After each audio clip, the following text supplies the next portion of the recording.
Hey everyone, it's time for another 3 at 3 on Solar PV. I'm Jenn Runyon, Chief Editor of Renewable Energy World. And I'm Paula Mintz, Chief Market Research Analyst, SPV Market Research. Hey Paula. Hey girl. Hey, so all right, today we take 3 topics, talk about them for 3 minutes each. Today we're looking at the residential solar lease. We're going to talk about Yieldcos, and then we're going to talk about microgrids. So let's start with the residential solar lease. Changes in that aspect. What's going on? What are you? Well, it's not changes in that aspect. It's that it's a business model that actually really never made sense for either party. We've talked about this before, and you can sort of see the companies starting to move away from it, either by bankruptcy or other means. Yeah. Sorry, and it's not funny. It's not funny because it affects people. But the industry really. So on the upside, it's the intention was to innovate and to help more. I'm putting as positive, and I never spin, but here you go. Right. It brought more solar on the grid as quick as possible. And that was. The intention was to help people choose solar. Mm-hmm. The methodology was just flawed. It was flawed for the companies that were.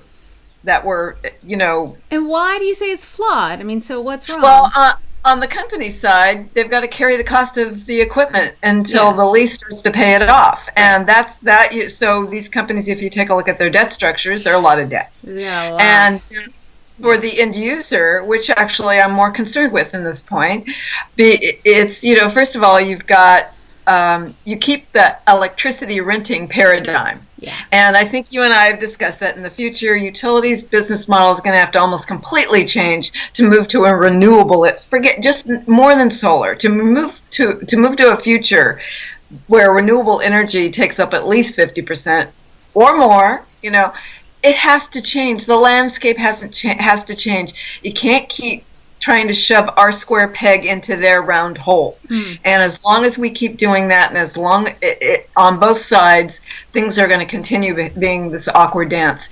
Anyway, so on the end user side, you aren't educated as to the true value. When you buy a solar system for your roof as a homeowner, you're paying for a portion or all of your electricity upfront for a certain, for what, 25 years? Yeah. So that keeps you electricity renting. Not only that, you're serving two masters, the lease company and, because of the true-up at the end of the year, the utility. Yeah. Then you top it all off, you get an escalation charge tacked onto it because the utility rate's going to go up when the whole reason you did in the first place was to avoid the electricity rate volatility. So yet every single year you're going to have to pay more on this, which you wouldn't if you were able to afford to buy a system. Yeah. And then meanwhile, electricity rates don't steadily go up, but they go up and then they sort of plateau. Meanwhile, time of use, changes of the peak is not favoring the economics, making it harder on installers and end users, and net metering is under fire state by state by state. That's what I mean. Flawed there, not going to work. Now, what we do need in this country is a low interest loan. Exactly. Yes. Loans make sense. High. Yeah. It should be no more than 3%. Pace, you're saying pace is too high? It's too high. Well, it should be no more than 3%. But isn't it different? It depends on what your region is, doesn't it? I mean, it's not a federal It does, set. but it should be simple. Okay. And it should be uniform. Okay. And we as the solar industry need to start working on that. Yeah, I think that's a good idea. We have an article coming up in Renewable Energy World about PACE and looking at some of the issues and some of the places where it's really working, which is on the commercial side. It's actually working pretty well for commercial solar. But we're out of time. Let's move on to Yieldcos. Okay, Yieldcos. So they are struggling. Yeah, they're struggling. It's a really traditional energy industry, fossil fuel, conventional energy model that does not work for solar. So that's really all you could say about it. You're watching companies sort of tiptoe away. One dramatically, Sun Edison. The other two with their joint venture, not so dramatically. But the fact is that this is a volatile young industry, and trying to copy, again, as with the residential solar lease, trying to copy what works in the conventional energy world is never, ever going to work out for us. Yeah, right. Yeah. So that's it. So you're expecting Yieldcos to just be done? Well, really, I unless there's an extreme change to things, I don't think that it's going to continue to work out. Yeah. I think that we need to start, again, back to the solar lease. Essentially, the new energy paradigm, which will be more renewables, more energy efficiency, will be completely different from what we have now. And unfortunately in the U.S., which is sort of the incubator for quite a few business models that then go overseas, for better or worse. Basically, as you know, we've had a change in climate change belief, although we have a president who has changed his mind frequently. Maybe he will change his mind back. Back the other way, yeah.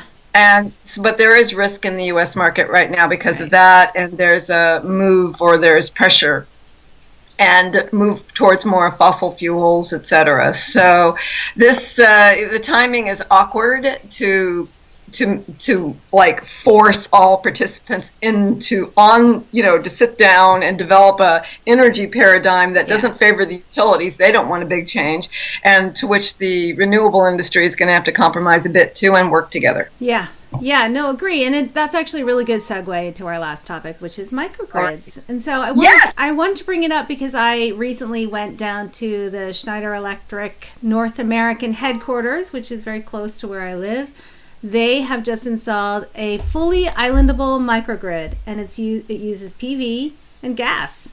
And in fact, even though they make batteries, they make lots and lots of lead acid batteries for UPS, those uninterruptible power systems. They didn't use batteries, and they said they're not sure about the chemistry. They think that's still kind of working out. They do plan to install some lithium and ion eventually, but right now they've got solar and gas. They're able to completely detach from the grid and have this really pretty cool powered campus. It's pretty neat. It uses a lot of IoT, a lot of Internet of Things. Everything is enabled. It senses when the grid is going down, or looks at the forecast of the weather and says, hey, we better prepare. It's pretty interesting. That is actually a definition of a microgrid, which is it's the modern definition. It is a traditional solar application dating back decades, and they're village grids, and they typically use lead acid. And actually, you guys have a workshop run by Dr. Andrew Skamanich on the subject of microgrids. There's a microgrid in Southern California at a university similar to that. Yeah. So, you know how I feel about gas, but I'm not going to whine about it right now. It is a step in the right direction. I think it's a step in the right direction. They also have, although I'm not sure how this is going to play out, because they're offering it as a service. So it's also a new business model where they've got Duke Energy is the owner and the operator of their system, and they pay Duke. So it's a little bit like a solar lease. I don't know what the economics are. I don't know if there's escalators. I don't know anything at all about that part, but I'm curious to watch how that plays out. I would really like to see the details on that, because I think that actually this segues, you're right, it segued beautifully, because the business models we've developed in the solar industry are by and large not creative or unique and copying something that's worked in conventional energy, and almost never do work out for us. So I'll be watching too, and I want to see the details on how that model is supposed to work long term. Well, I will go back to them and get answers to those questions if they will disclose them to me. All right. Maybe we can talk about it on our next 3 at 3. Maybe we can. All right. Well, we're out of time. So thanks, Paula. And thanks, everyone, for watching our 3 at 3 on solar PV. Bye. Bye.